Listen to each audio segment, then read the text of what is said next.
Bismillahirrahmanirrahim. Welcome students again, and this is the fifth part of the video, as in the continuation of the previous lectures, that is about the overview of uh, financial institutions and a comparison between the conventional and Islamic banks.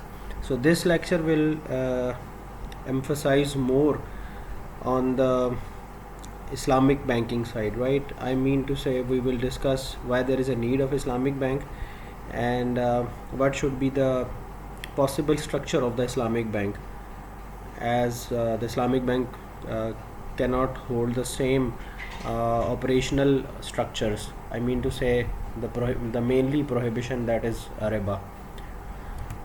So let's start from the very first question, why there is a need of Islamic banks.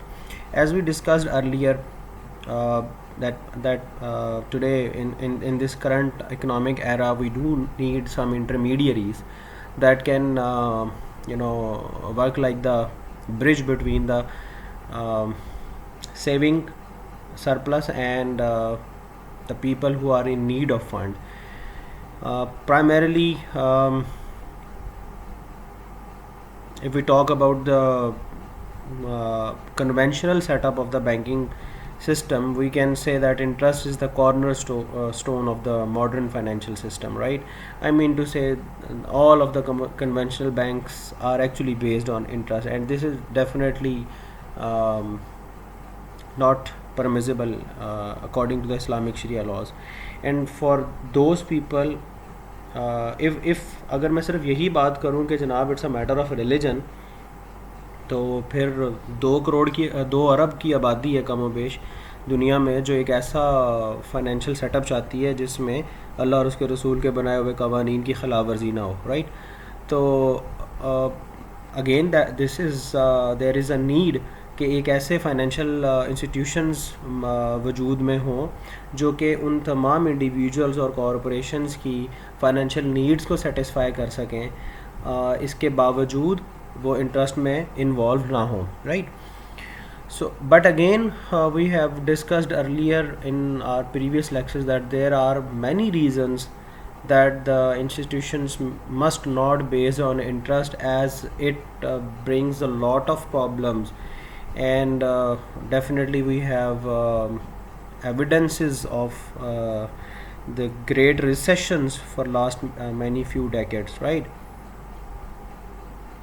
So we can say that Islamic finance and economic system may be developed without intermediaries like banks and financial institutions, but this is a misconception in today's time, right?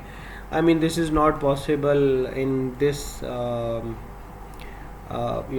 widespread financial setups, that there is no intermediary, and the people are in connection with each other, or the individual or entities are in connection with each other, and they are providing the funds to those who are in need of that funds, and even there is a guarantee of the security of the funds.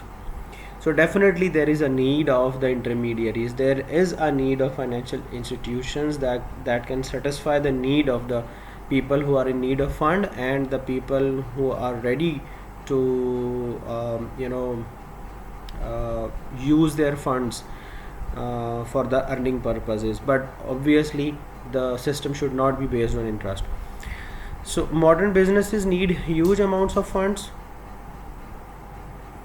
while people at large have mostly small savings. So this means, if I am in connection with you people, and you are running a corporation, and you need 100 million rupees, I may not be able to give you this amount of money for your business need. But yes, if there are 100 people like me having 1 million rupees in their account, but obviously this is not possible to bring all those people together on a single place and make them readily to give you that amount of money, right? So again, there is a need of intermediaries.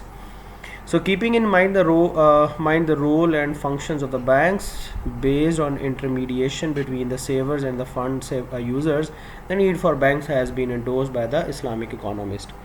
Definitely, Islamic scholars, observe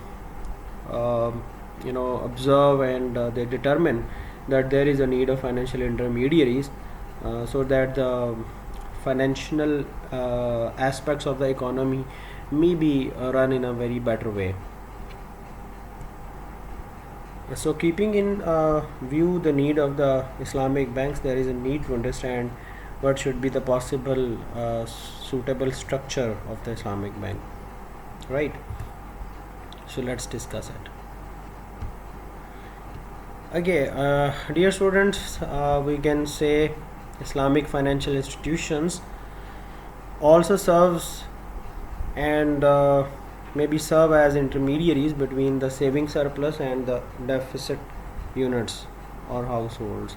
However, keep in your memory that these intermediaries cannot work on the interest, right?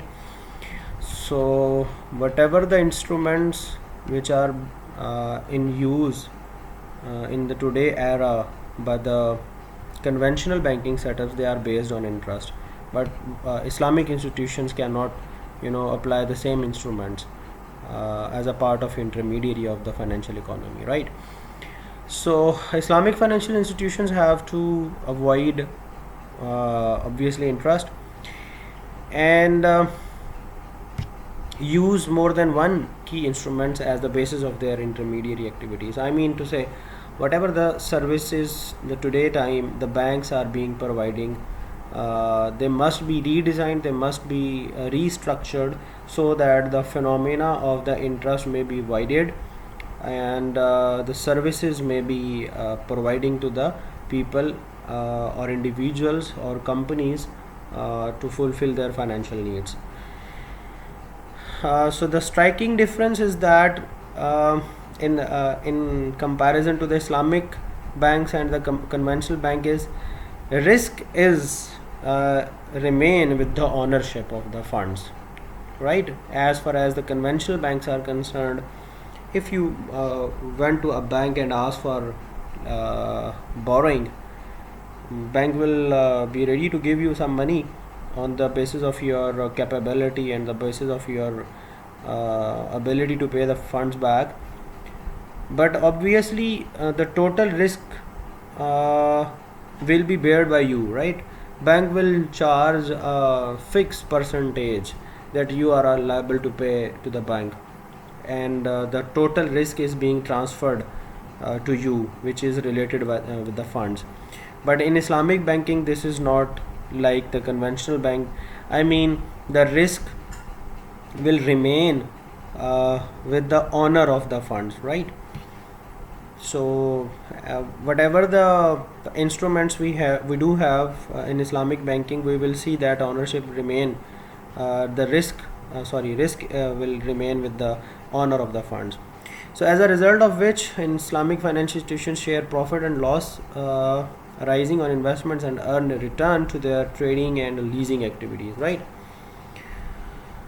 And yes, Islamic banks mobilize deposits on the basis of profit loss sharing, not on risk transferring, and to some extent on the basis of wakala against pre-agreed service charges or agency fee. I mean, the banks may provide some sort of services, but obviously that will not be in the form of riba, like funds transfer, like demand drafts, like security boxes and many other services. The Islamic banks may charge fee for that. So keep in viewing my other video lectures, and we will discuss the possible general outline for the Islamic banking that will more explain the operational outline. Thank you so much. Jazakallah.